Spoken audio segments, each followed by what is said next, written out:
राम राम राम राम राम राम राम राम राम नारायण नारायण।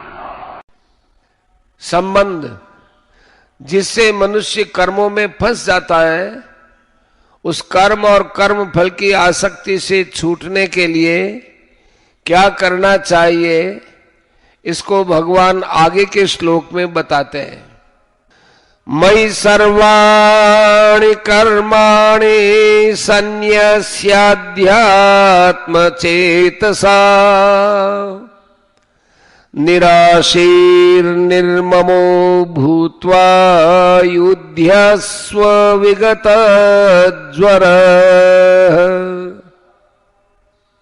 तू विवेकवती बुद्धि के द्वारा संपूर्ण कर्तव्य कर्मों को मेरे अर्पण करके कामना रहित, ममता रहित और संताप रहित होकर युद्ध रूप कर्तव्य कर्म को कर।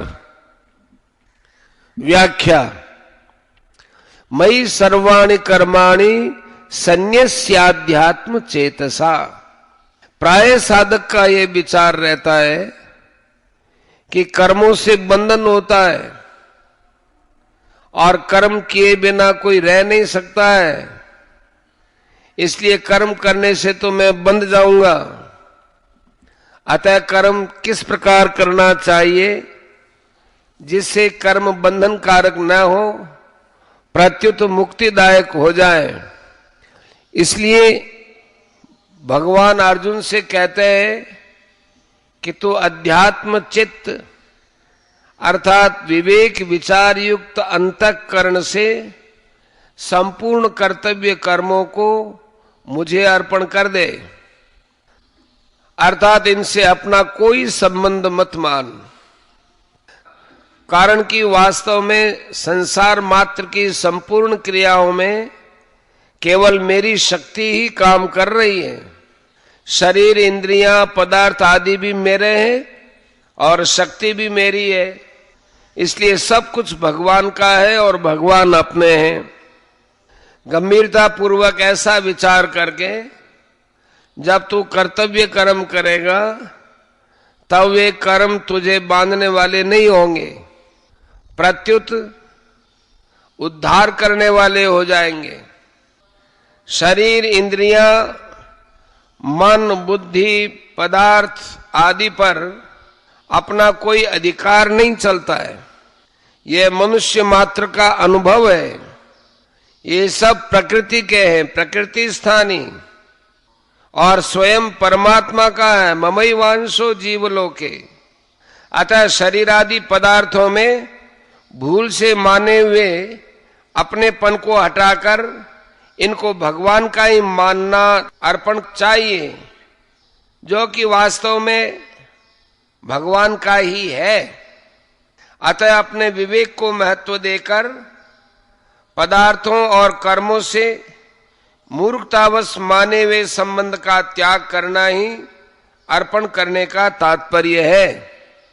अध्यात्म चेतसा पद से भगवान का ये तात्पर्य है कि किसी भी मार्ग का साधक हो, उसका उद्देश्य आध्यात्मिक होना चाहिए, लौकिक नहीं। वास्तव में उद्देश्य या आवश्यकता सदैव नित्य तत्व की ही होती है और कामना सदैव अनित्य तत्व माने उत्पत्तिशील वस्तु की होती है। साधक में उद्देश्य होना चाहिए, कामना नहीं। उद्देश्य वाला अंतःकरण विवेक विचार युक्त ही रहता है। दार्शनिक अथवा वैज्ञानिक किसी भी दृष्टि से यह सिद्ध नहीं हो सकता कि शरीर आदि भौतिक पदार्थ अपने हैं। वास्तव में ये पदार्थ अपने और अपने लिए है ही नहीं, प्रत्युत केवल सदुपयोग करने के लिए मिले हुए हैं। अपने न होने के कारण ही इन पर किसी का आधिपत्य नहीं चलता। संसार मात्र परमात्मा का है, परंतु जीव भूल से परमात्मा की वस्तु को अपनी मान लेता है और इसलिए बंधन में पड़ जाता है। अतः विवेक विचार के द्वारा इस भूल को मिटाकर संपूर्ण पदार्थों और कर्मों को अध्यात्म तत्व का स्वीकार कर लेना ही अध्यात्म चित्त के द्वारा उनका अर्पण करना है।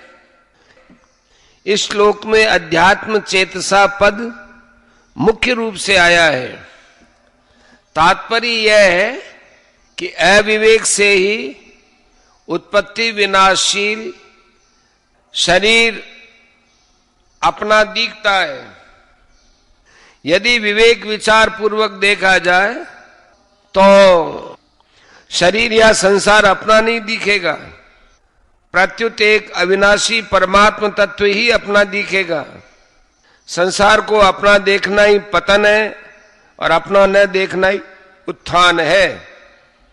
द्व्यक्षरस्तु भवेन मृत्युस्त्यक्षरम ब्रह्म शाश्वतम ममेति च भवेन मृत्यु न ममेति च शाश्वतम। दो अक्षर का मम, यह मेरा, ऐसा भाव मृत्यु है, और तीन अक्षरों का न मम, यह मेरा नहीं है, ऐसा भाव अमृत माने सनातन ब्रह्म है।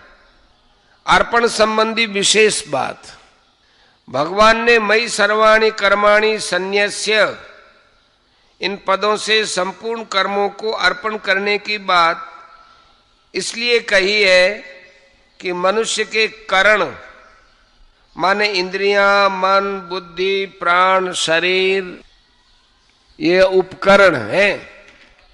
कर्म करने में उपयोगी सामग्री तथा क्रियाओं को भूल से अपनी और अपने लिए मान लिया, जो कभी इसके थे नहीं और होंगे नहीं और हो सकते भी नहीं। उत्पत्ति विनाशील वस्तुओं से अविनाशी का क्या संबंध? अतः कर्मों को चाहे संसार के अर्पण कर दे, चाहे प्रकृति के अर्पण कर दे, चाहे भगवान के अर्पण कर दे, तीनों का एक ही नतीजा होगा, क्योंकि संसार प्रकृति का कार्य है और भगवान प्रकृति के स्वामी हैं। इस दृष्टि से संसार और प्रकृति दोनों भगवान के हैं। अतः मैं भगवान का हूं और मेरी कहलाने वाली मात्र वस्तुएं भगवान की हैं। इस प्रकार सब कुछ भगवान के अर्पण कर देना चाहिए, अर्थात अपनी ममता उठा देनी चाहिए। ऐसा करने के बाद फिर साधक को संसार या भगवान से कुछ भी चाहना नहीं पड़ता, क्योंकि जो उसे चाहिए उसकी व्यवस्था तो भगवान स्वतः करते हैं। अर्पण करने के बाद फिर शरीर आदि पदार्थ अपने प्रतीत नहीं होने चाहिए। यदि अपने प्रतीत होते हैं तो वास्तव में अर्पण हुआ ही नहीं। इसीलिए भगवान ने विवेक विचार युक्त चित्त से अर्पण करने के लिए कहा है, जिससे ये वास्तविकता ठीक तरह से समझ में आ जाए कि ये पदार्थ भगवान के ही हैं, अपने हैं ही नहीं।